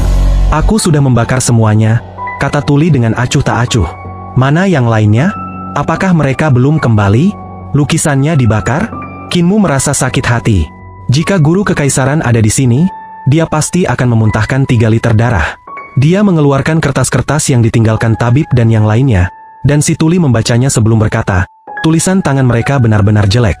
Aku akan tidur nyenyak malam ini dan pergi mencari mereka besok." "Oh, siapa dia?" Baru sekarang dia menyadari keberadaan Raja Iblis Dutian, dan si Dutian berkata dengan bangga, "Aku adalah penguasa Dutian, penguasa Dutian. Kau tidak perlu memberi hormat kepadaku." Dia jelek sekali. Tuli bangkit dan kembali ke kamarnya untuk tidur. "Aku adalah Raja Iblis Dutian." Raja Iblis Dutian membalas dengan marah. Kinmu berkata dengan niat baik, "Raja Iblis, kakek Tuli tidak bisa mendengar." "Omong kosong, dia bisa mendengarmu tadi." Kinmu menjelaskan, "Kadang dia bisa mendengar, kadang tidak." Raja Iblis Dutian terdiam karena marah. Kinmu membersihkan mangkuk dan sumpit sebelum bersiap tidur. "Raja Iblis, jangan berkeliaran di malam hari. Kegelapan sangat berbahaya." Raja Iblis Dutian berkata ya berulang kali dan berpikir dalam hati, karena buah jindul itu tidak berani memasuki kegelapan. Sekarang adalah waktu terbaik bagiku untuk pergi. Aku hanya perlu memasuki kegelapan dan aku akan bisa menyingkirkannya. Kemudian aku akan bisa menyelenggarakan upacara pengorbanan untuk memanggil tubuh asliku. Tidak lama kemudian, Kinmu tertidur, dan dengkurannya terdengar dari kamarnya. Raja Iblis Dutian melangkah pelan ke arah luar. Patung-patung batu di keempat sudut desa memancarkan cahaya redup, jadi sekelilingnya tidak terlalu redup. Namun, tempat-tempat yang tidak dapat disinari cahaya dari patung batu itu gelap gulita dan tidak ada yang terlihat di sana. Raja Iblis Dutian dengan hati-hati datang ke pintu masuk desa dan ragu-ragu sejenak. Dia mengulurkan jarinya ke dalam kegelapan dan mendengar suara gigitan. Menarik telapak tangannya ke belakang, dia tidak bisa menahan diri untuk tidak tertegun. Jarinya telah lenyap, dimakan oleh sesuatu dalam kegelapan. Raja Iblis Dutian mengukur lukanya, dan hatinya sedikit bergetar. Dia bertanya dengan bahasa iblis, "Siapa yang ada di kegelapan?" Keheningan datang dari kegelapan. Setelah beberapa saat, sebuah suara yang terdengar menyeramkan menjawab, "Siapakah dirimu?" Jiwa Raja Iblis Dutian tersentak, dan dia hendak mengatakan sesuatu ketika sebuah suara terdengar di belakangnya. Apa yang sedang kamu lakukan? Mengapa kamu berbicara bahasa iblis? Raja Iblis Dutian melihat tuli yang muncul di belakangnya pada suatu saat, dan hatinya menegang. Telinga orang tuli ini sangat sensitif. Tunggu, bukankah dia orang tuli? Si tuli menguap dan mengangkat kuasnya untuk menulis kata perbaikan di tubuhnya sebelum kembali tidur. Raja Iblis Dutian tidak bisa bergerak sama sekali. Dia ingin mengatakan sesuatu, tetapi dia juga tidak bisa bersuara. Keesokan paginya, Kinmu bangun pagi-pagi untuk menyiapkan sarapan. Naga Kilin membawa baskom dan meletakkannya di depan Kinmu sebelum duduk menunggu makanannya. Si tuli makan sampai kenyang. Muer, aku akan pergi mencari kepala desa dan yang lainnya untuk kembali merayakan tahun baru. Sementara kamu dan anjing besarmu akan tinggal di sini untuk menjaga desa. Kinmu memberikan suara tanda terima. Naga Kilin memakan pil roh api merah sambil berbicara dengan suara rendah dan teredam. Aku bukan anjing besar, aku binatang keberuntungan yang setengah naga dan setengah kilin. Si tuli tidak mendengarnya dan berjalan keluar desa. Dia mengangkat kuasnya dan melukis seekor naga di langit, lalu terbang ke angkasa. Raja Iblis Dutian masih berdiri di pintu masuk, tidak bisa bergerak. Kinmu menyingkirkan mangkuk dan sumpit sambil berpikir, aku ingin tahu bagaimana keadaan kera iblis besar itu akhir-akhir ini. Aku harus memberinya beberapa hadiah. Dia melihat Raja Iblis Dutian dan tersenyum sebelum berkata lembut. Siapakah dirimu? Hati Raja Iblis Dutian sedikit terguncang. Bocah ini juga tahu? Kinmu memerintahkan Naga Kilin untuk menjaga desa sementara dia menuju istana penindasan Malapetaka. Sebelum dia bisa berjalan jauh, dia mendengar salah satu dari banyak nama Buddha. Amitabha, Master Sekte Iblis Surgawi, aku merasa beruntung bisa bertemu denganmu di sini setelah mencarimu jauh-jauh. Aku tidak pernah menyangka biksu kecil ini akan bertemu dengan Master Sekte di sini. Seorang pendeta berpakaian lusuh muncul di hadapannya. Mereka berdua tercengang karena telah bertemu satu sama lain. Kinmu segera mengenali biksu ini sebagai orang yang telah menyerang kapal harta karunnya di Kekaisaran Perdamaian Abadi. Dia telah menggunakan pedang pelindung junior untuk melukai kakinya, tetapi dia masih bisa berlari cepat seperti terbang. Bagaimana aku harus memanggilmu? Biksu? Kinmu tersenyum dan melihat sekeliling. Ketika dia tidak menemukan Longjionan dan yang lainnya, dia menghela napas lega. Biksu ini jelas dikejar oleh iblis akar dan mengalami berbagai kejadian malang di reruntuhan besar. Salah satunya adalah terpisah dari Longjionan dan yang lainnya. Karena dia melarikan diri dalam kepanikan, mereka bertemu di sini secara kebetulan. Nama biksu kecil ini adalah Banci. Biksu Banci mendongak ke langit, dan dua tetes air mata mengalir di pipinya saat dia mendesah sedih. Buddha ulas asihku, pencapaian bajik biksu kecil akhirnya bisa mencapai akhir yang sukses. Master Sekte Iblis Surgawi, kau telah melakukan terlalu banyak kejahatan. Jadi biarkan biksu kecil ini mengantarmu pergi. Kinmu berkata dengan sungguh-sungguh, Biksu, Anda mengatakan bahwa saya telah melakukan terlalu banyak kejahatan. Tolong sebutkan satu kejahatan yang telah saya lakukan agar saya dapat menerima kematian saya dengan sepenuh hati. Biksu Banci memiliki niat membunuh yang mengagumkan saat ia menyerbu dengan sinar Buddha yang bersinar terang. Kamu adalah Master Sekte Iblis Surgawi, dan itulah kejahatan terbesar yang pernah kamu lakukan. Jika ada kehidupan yang akan datang untukmu, bereinkarnasilah untuk menjadi orang baik. Fajra tak terkalahkan. Sinar Buddha bersinar terang dari Biksu Banci, dan otot-ototnya membengkak, menjadi setinggi 12 meter. Tongkat Biksu 9 cincin juga menjadi lebih besar seperti matahari besar di belakang kepala Buddha yang besar. Kinmu mengeksekusi teknik 3 elisir tubuh penguasa, dan tubuhnya bergetar. Sinar cahaya keemasan melesat turun dari langit dan mengalir ke dalam dirinya, mengubah tubuh jasmaninya menjadi dewa emas.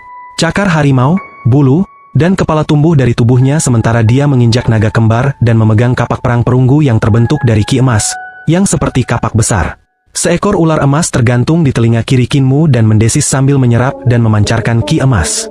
Apa yang telah dia lakukan adalah teknik Markuis Emas Penguasa Venus, seorang dewa yang berubah wujud menjadi penguasa Venus untuk mengendalikan semua ki emas yang ada.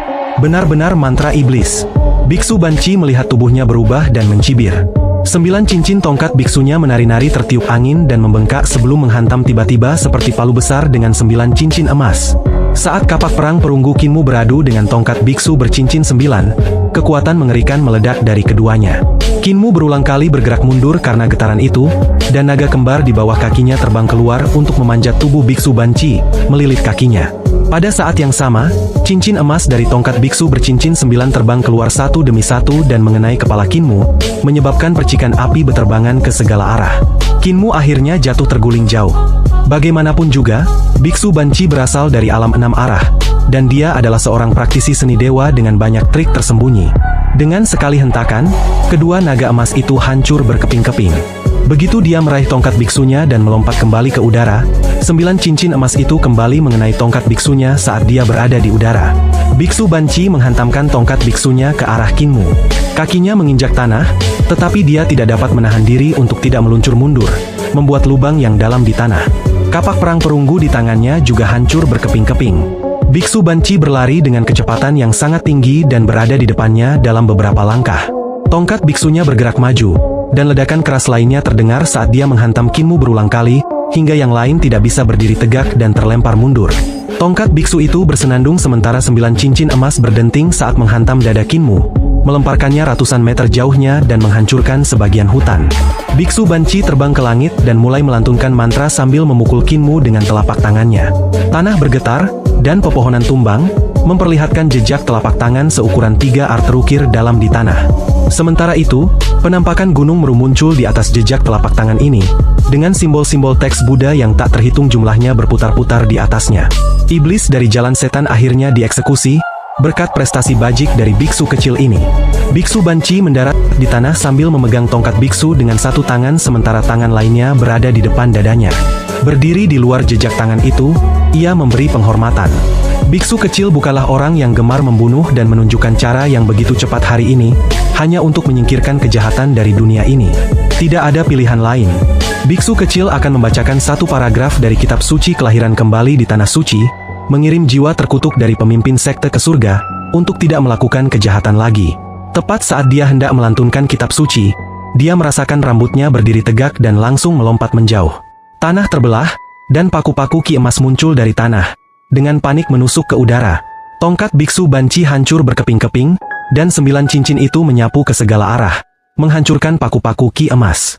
Dia kemudian melihat penampakan gunung Meru runtuh saat ki emas berkumpul membentuk cahaya pedang yang tak terhitung jumlahnya.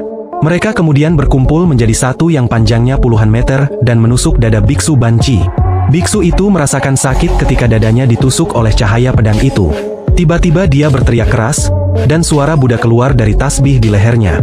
Rune Buddha mengalir keluar dari getaran itu, dan kitab suci itu seperti lingkaran yang menutupi cahaya pedang itu, lapis demi lapis. Saat kitab suci terus berputar, mereka akhirnya menghentikan pedang itu. Pada saat ini, tiba-tiba cahaya bersinar di depan biksu Banci, dan gelombang besar melesat ke langit di depannya. Di depannya, Kinmu berubah menjadi tubuh ular berambut merah dari penguasa air Marquis Mercurius, yang memegang trisula di tangannya. Trisula itu menusuk ke arah biksu Banci, dan gelombang besar menyerbu, berubah menjadi mudra besar yang menekan lawan. Biksu Banci berteriak keras, dan sinar Budanya bersinar terang. Dia mengangkat tangannya untuk menangkis, tetapi menemukan bahwa kekuatan tak terbatas menguasainya, menghantamnya dengan kejam. Trisula itu mencapai dadanya dan berubah menjadi naga berkepala 3 yang melesat maju sambil menekan tubuhnya. Dia mendengar suara dentuman keras saat trisula itu dan aliran air menghantamnya ke tanah, menciptakan lubang besar di sekelilingnya. Gelombang itu menghilang, dan biksu Banci segera berdiri. Di hadapannya ada monster bertubuh manusia berkepala banteng yang menyerbu ke arahnya sambil menginjak 2 naga api. Alis monster itu terbuka, memperlihatkan mata bantengnya, dan seberkas sinar melesat dengan kecepatan kilat. Biksu Banci mengangkat tangannya untuk melindungi lehernya dan merasakan sakit yang membakar di telapak tangannya. 2 jarinya telah putus. Kepanikan mulai muncul di hatinya. Dia menggenggam tongkat biksu bercincin 9 itu dengan satu tangan dan menggunakannya seperti palu. Kepala tongkat itu membengkak, menjadi semakin besar.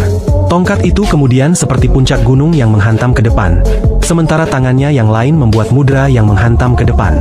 Kinmu berubah wujud menjadi penguasa Mars dan berteriak marah. Kekuatannya tak terbatas, dan sebuah labu botol api muncul di belakangnya.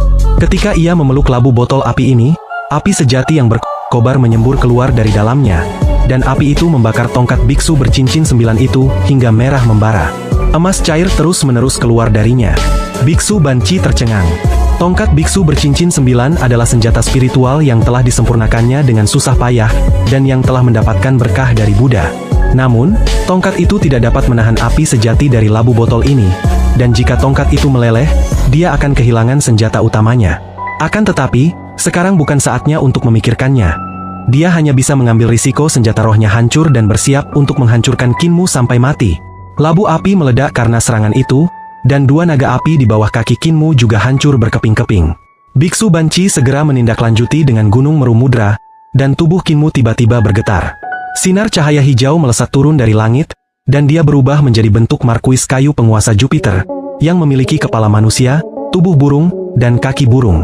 Dengan dua sayap di punggungnya dan dua naga hijau di bawah kakinya, dia mengepakkan sayapnya dan terbang ke langit untuk menghindari gunung merumudra. Begitu dia sampai di langit di atas Biksu Banci, cambuk Willow di tangannya menghantam Biksu Banci.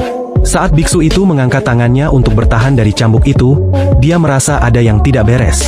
Cambuk itu sebenarnya sangat lembut dan melingkari lengannya seperti ular hijau. Cambuk pohon Willow itu kemudian tiba-tiba membesar dan melingkari seluruh tubuhnya. Dalam sekejap mata, cambuk Willow itu telah menjadi setebal tong air, berubah menjadi pohon Willow yang melilit sasarannya dengan erat. Pada saat yang sama, dua naga hijau di bawah kaki Kinmu menyusut saat mereka berubah menjadi dua jalur ki hijau yang memasuki lubang hidung Biksu Banci. Biksu Banci menyegel indranya sehingga dua jalur ki hijau tidak dapat memasuki tubuhnya dan kemudian dimurnikan oleh sinar Buddha. Tasbih di lehernya meledak satu demi satu, dan pikiran jahat mengalir keluar darinya, kembali ke tubuhnya. Kejahatan dalam diri Biksu Banci meledak, dan dia berteriak. Tubuh jasmaninya membengkak sekali lagi dan menghancurkan pohon Willow itu berkeping-keping saat dia meraung marah. Ketika kakek Buddha marah, bahkan surga pun harus menyerah. Iblis, matilah. Tepat saat dia meneriakkan itu, Kinmu berubah lagi, berubah menjadi sosok berkepala manusia dan bertubuh ular sementara gerbang pengaruh surga muncul di belakangnya. Dengan dua pisau pembantai babi di tangannya, dia langsung menyerang musuhnya. Suara ledakan terdengar tanpa henti. Sinar dan percikan Buddha terus-menerus keluar dari sekeliling Biksu Banci, dan tidak ada satupun goresan padanya yang disebabkan oleh pisau pembantai babi. Kakek Buddha memiliki tubuh Vajra, tidak ada yang dapat menembusnya. Biksu Banci memasang ekspresi jahat saat tongkat biksu di tangannya menghantam dengan panik. Pisau Kinmu bertabrakan dengannya, dan terdengar ledakan keras, yang mendorong burung-burung dan binatang buas di hutan sekitar mereka untuk melarikan diri. Tiba-tiba, pisau di tangan Kinmu retak dan meledak, tidak mampu menahan kekuatan dahsyat dari pertarungan keduanya. Pada saat yang sama, tongkat biksu di tangan Biksu Banci juga meledak. Mati kau! Biksu Banci berteriak terus-menerus, dan tinjunya yang seberat gunung menghujaninya. Kinmu meraung marah, dan otot-ototnya menggelembung saat petir mengelilingi tubuhnya. Dia melancarkan 8 serangan petir, dan naga hijau melingkari tubuhnya saat dia beradu langsung dengan Biksu Banci. Kedua raksasa kecil itu bertukar pukulan hebat di dalam hutan ketika tiba-tiba pedang pelindung junior terbang keluar dan menusuk matahari besar di belakang kepala Biksu Banci dengan kecepatan kilat. Biksu Banci tercengang dan segera mengangkat tangannya untuk bertahan. Pada saat ini, Kinmu meninju seperti sinar matahari yang memurnikan jiwa yang di langit. Jiwa Biksu Banci goyah sejenak, dan dia tidak berhasil menghalangi cahaya pedang itu, membiarkan pedang pelindung junior menembus matahari besar di belakang kepalanya. Teknik Vajra tak terkalahkannya langsung hancur, dan tubuhnya mulai menyusut. Kinmu melancarkan pukulan lagi ke arahnya, dan tulang-tulang di tubuh Biksu Banci bergetar hebat saat dia mendengus dan mundur. Pukulan-pukulan Kinmu menghujani seperti angin menderu dan hujan deras, menyebabkan rasa sakit pada Biksu Banci. Ia menjadi semakin takut, lalu berbalik untuk berlari. Dengan beberapa kali gerakan naik turun, ia telah melarikan diri ke langit. Kinmu berhenti sejenak sambil menatap langit. Kecepatan pelarian itu sangat cepat. Ia berlari sejauh 6 hingga 7 mil hanya dalam beberapa tarikan napas. Baru kemudian ia berhenti sehingga bunga teratai dapat mekar di bawah kakinya untuk mengangkat tubuhnya sambil berpikir. Iblis ini kuat karena ia memiliki terlalu banyak trik, tetapi kecepatannya tidak secepat itu sehingga ia tidak dapat mengejarku. Aku masih dapat mengatur ulang diriku sendiri. Tepat saat dia memikirkan ini, sebuah ledakan keras terdengar, dan dia segera berbalik untuk melihat. Pada saat itu, dia tidak dapat menahan keterkejutannya ketika dia melihat Kinmu menerobos udara seperti sedang terbang. Kecepatannya sedemikian rupa sehingga biksu itu bahkan tidak dapat melihatnya dengan jelas. Dengan kecepatannya, tinju Kinmu menghantam wajah Biksu Banci, dan wajahnya hancur total. Kekuatan badai 9 naga mengalir ke kepalanya dan meledak dengan keras. Di langit, cahaya darah disertai oleh 45 naga hijau bertaring dan mengacungkan cakar. Di tengah geraman mereka, sesosok mayat tanpa kepala jatuh dari langit. Biksu bodoh, aku bisa membiarkanmu berlari sejauh 10 mil dulu. Haduh, sakit sekali. Kinmu turun dan rasa sakit yang membakar memenuhi seluruh anggota tubuhnya, membuatnya menghirup udara dingin. Teknik Vajra tak terkalahkan milik biksu itu telah membuat tubuhnya sangat kuat, bahkan senjata spiritual pun tidak dapat melukainya. Semua jenis seni ilahi juga tidak berguna melawannya, membuat pertarungan ini sangat melelahkan bagi Kinmu. Kekuatan serangan biksu banci juga mencengangkan, sehingga daging Kinmu hancur. Terlebih lagi karena tongkat biksu bercincin 9 itu hampir menghancurkan kepalanya. Untungnya, serangan biksu itu cukup mudah, sehingga ia tetap tewas di tangan Kinmu.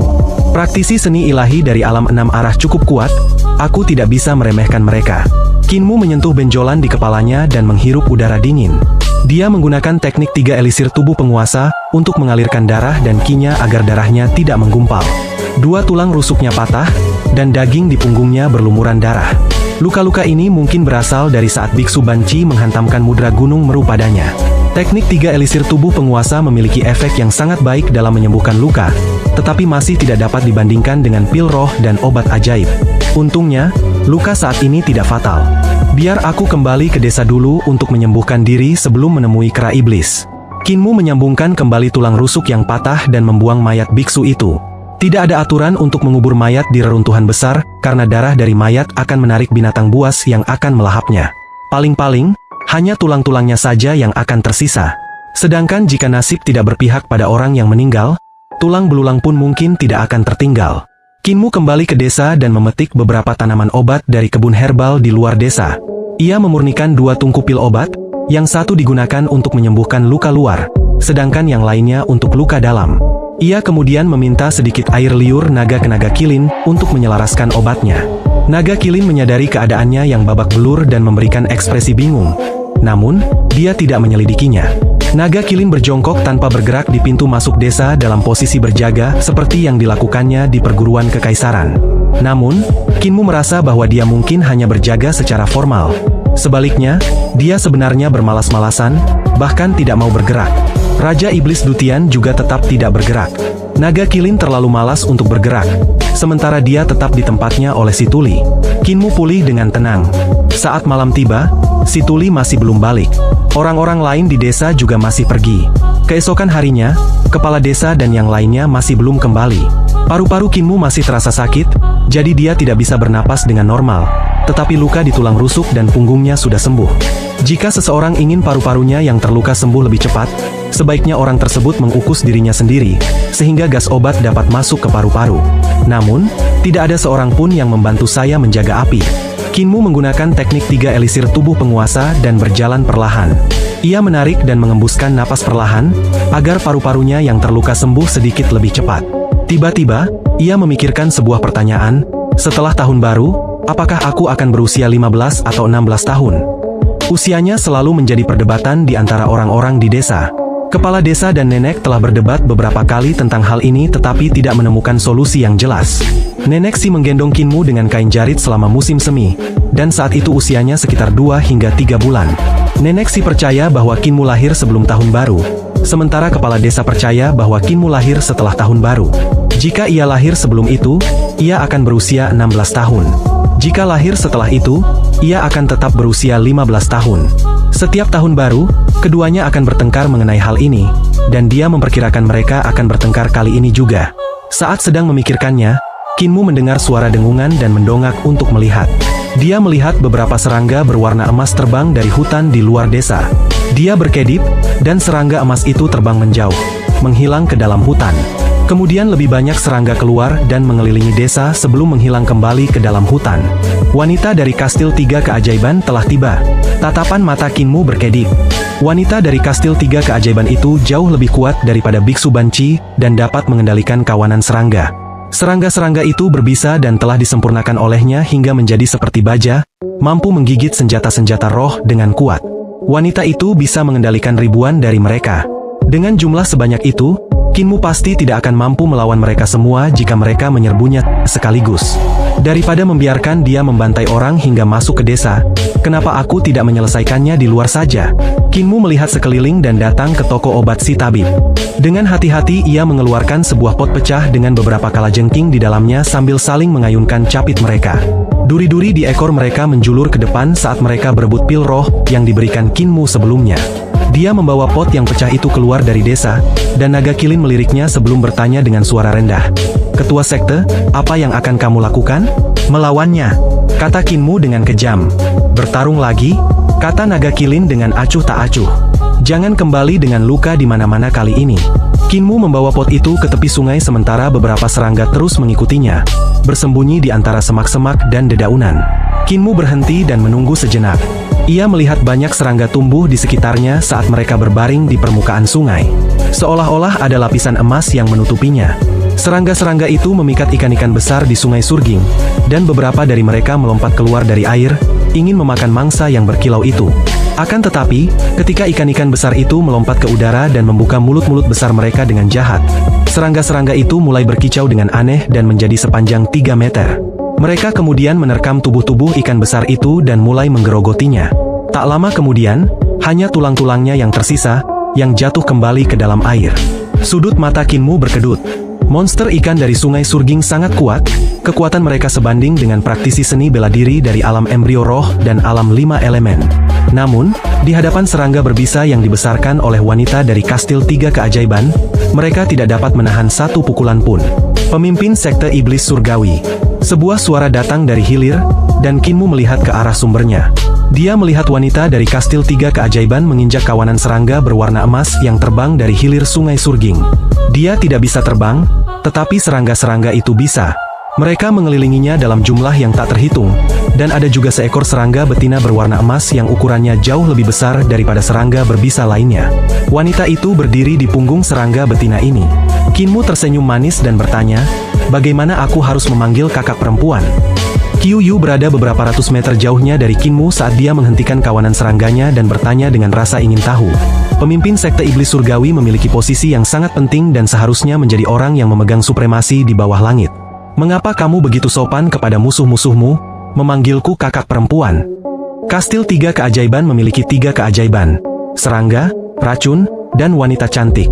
Wanita ini memiliki kecantikan yang menyayat hati. Sekali melihatnya saja akan membuat orang mengabaikan serangga berbisa yang membuat kulit kepala mati rasa.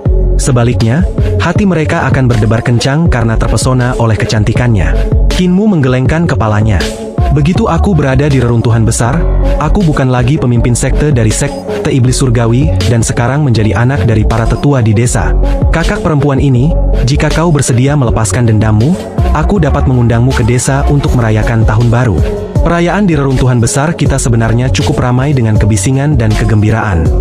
Qiuyu berkata, setelah membunuhmu, aku bisa pulang ke rumah untuk tahun baru. Kulitnya kemudian menjadi gelap, dan kesedihan muncul di matanya.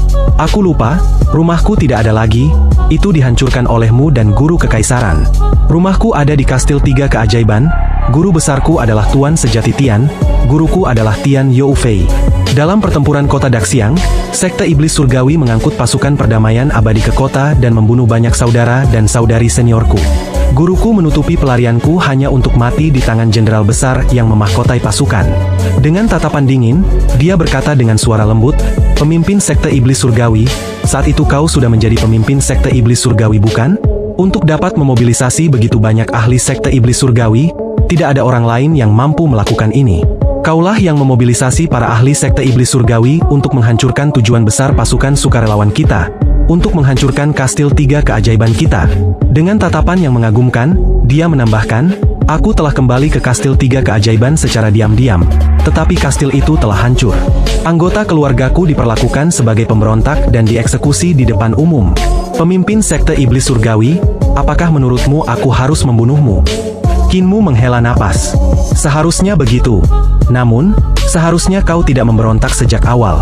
Saat kau memberontak, seharusnya kau tahu bahwa jika pemberontakan gagal, ini akan menjadi satu-satunya hasil bagi keluargamu. Qiuyu melangkah maju dan berkata dengan tegas, kebenaran harus ditegakkan oleh rakyat bahkan dalam ancaman hukuman mati. Keadilan hanya dapat diraih dengan mengorbankan nyawa rakyat. Kalau tidak, di manakah kebenaran dan keadilan? Meskipun aku dari jalan iblis, aku bersedia menjadi orang seperti ini. Master Sekte Iblis Surgawi, tidak perlu berkata apa-apa lagi. Silakan bertindak, aku akan mengantarmu pergi. Kinmu merasakan penghormatan yang mendalam dan berkata dengan tegas. Orang-orang yang berjalan di jalan yang berbeda tidak dapat bekerja sama. Nona muda, silakan. Qiuyu berteriak keras, dan lengan bajunya berkibar. Serangga berbisa menyerbu ke arah Kinmu dari segala arah. Kinmu membuka panci itu, dan ki vitalnya mengalir ke dalamnya. Sepasang kalajengking itu melompat keluar dan tiba-tiba membesar, menjadi lebih dari 60 meter panjangnya. Cangkang hitam di tubuh mereka ditutupi dengan tanda-tanda rune yang sangat indah dan aneh yang terus menyala. Aura yang mengerikan menyapu udara, dan kawanan serangga yang melonjak tiba-tiba jatuh dari langit seperti hujan. Qiuyu tercengang dan segera berbalik untuk melarikan diri. Tiba-tiba, ekor kalajengking besar menjulur keluar dan memanjang tanpa henti seperti rantai, mengaitkan wanita itu dan membunuhnya dalam satu serangan. Kinmu menghela napas. Ia melihat kalajengking itu berebut mayat Qiuyu, yang mengakibatkan ombak berkumpul di sungai. Ketika ombak meluap ke langit, ia mengaktifkan panci itu dan kalajengking itu menyusut. Mereka kembali ke dalam dan terus bertarung di sana. Mayat Qiuyu telah dicabik-cabik oleh mereka dan ditenggelamkan ke dalam sungai, lalu hanyut oleh arus sungai. Kinmu membawa pot itu kembali ke desa lansia cacat, dan naga kilin mengamatinya di pintu masuk desa. Dia melihat bahwa pemuda itu tidak terlalu senang, jadi dia tidak mengatakan apapun. Kinmu meletakkan panci itu dan menarik Raja Iblis Dutian mendekat. Dia meninju, menendang, dan bahkan memanggil angin dan petir untuk menyerang patung dewa itu beberapa kali sebelum melepaskannya. Raja Iblis Dutian tergeletak di tanah tanpa bergerak, telah kehilangan puluhan bagian tubuhnya. Dia merasa sangat sedih dan menggerutu, "Kapan aku pernah memprovokasimu?" Setelah mengalahkan Raja Iblis Dutian, Kinmu merasa jauh lebih baik. Tiba-tiba, dia mendengar seseorang berteriak dari luar, "Penguasa sekte iblis surgawi ada di sini. Semuanya, cepatlah datang." Wajah Kinmu menjadi gelap. Dia pergi ke kamar Nenek Si dan mengambil cermin yang biasa dia gunakan untuk berdandan. Ketika dia berjalan keluar desa, dia melihat beberapa praktisi seni dewa bergegas datang. Ia mengangkat cermin tembaga ini, dan ki vitalnya mengalir ke dalamnya. Cahaya dari cermin itu menyinari para praktisi seni dewa, dan jiwa mereka terbang menjauh, tercerai-berai. Mayat mereka kemudian jatuh dari langit. Pemuda itu kembali ke desa dan meletakkan cermin itu kembali ke meja rias Nenek Si, sambil berpikir, apakah ini akan berakhir? Apakah mereka tidak akan membiarkanku merayakan tahun baru dengan baik? Luka Kinmu telah sembuh, jadi dia membawa hadiah yang telah disiapkannya untuk si kera iblis keluar dari desa, berjalan menuju lembah istana penindasan malapetaka. Tepat saat dia pergi, dia melihat seekor binatang aneh yang sedang menyeret mayat. Ketika melihatnya datang, binatang aneh itu langsung mendesis dan bulu di lehernya berdiri. Air sungai bergemuruh saat sepasang binatang aneh melompat keluar dari air dan bergegas menuju mayat-mayat lainnya. Binatang-binatang aneh berkepala ikan dan bertubuh manusia ini langsung berhenti saat melihat Kinmu dan jatuh ke tanah, takut untuk bergerak maju. Kinmu tidak mempedulikan mereka. Selama 2 hari masa pemulihannya, praktisi seni dewa dari perdamaian abadi telah menemukan jalan mereka satu demi satu. Namun, sebelum mereka dapat memasuki desa, mereka semua disingkirkan oleh barang-barang yang berserakan di sekitar desa. Ada banyak benda yang sangat mengerikan di sana. Selain serangga di dalam pot, ada juga penggaruk rumput, tirai di bengkel, kuali air, pelet pedang di bawah tempat tidur Nenek Si, batu asah tukang daging, palung yang digunakan untuk memberi makan ayam, dan juga baskom yang diambil oleh naga kilin untuk digunakan sebagai mangkuk nasi. Ada banyak orang yang mengejar Kinmu juga. Selain Longjionan dan sekelompok praktisi kuat itu, ada juga ahli dari sekte lain.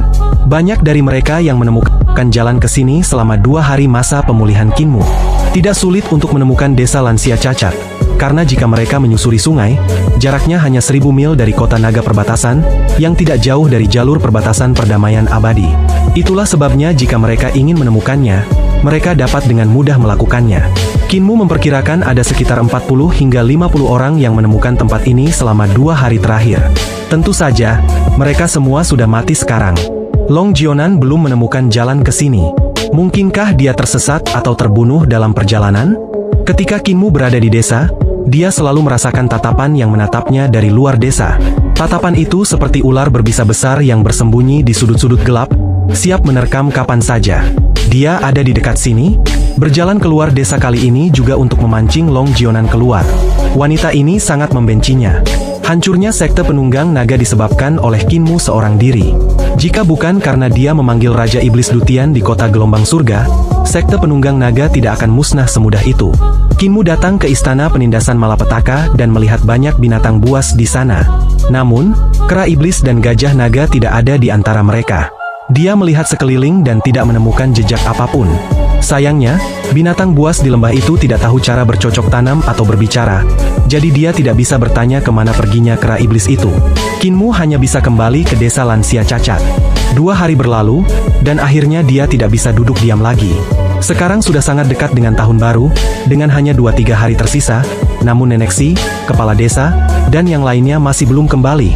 Para tetua desa benar-benar mengkhawatirkan.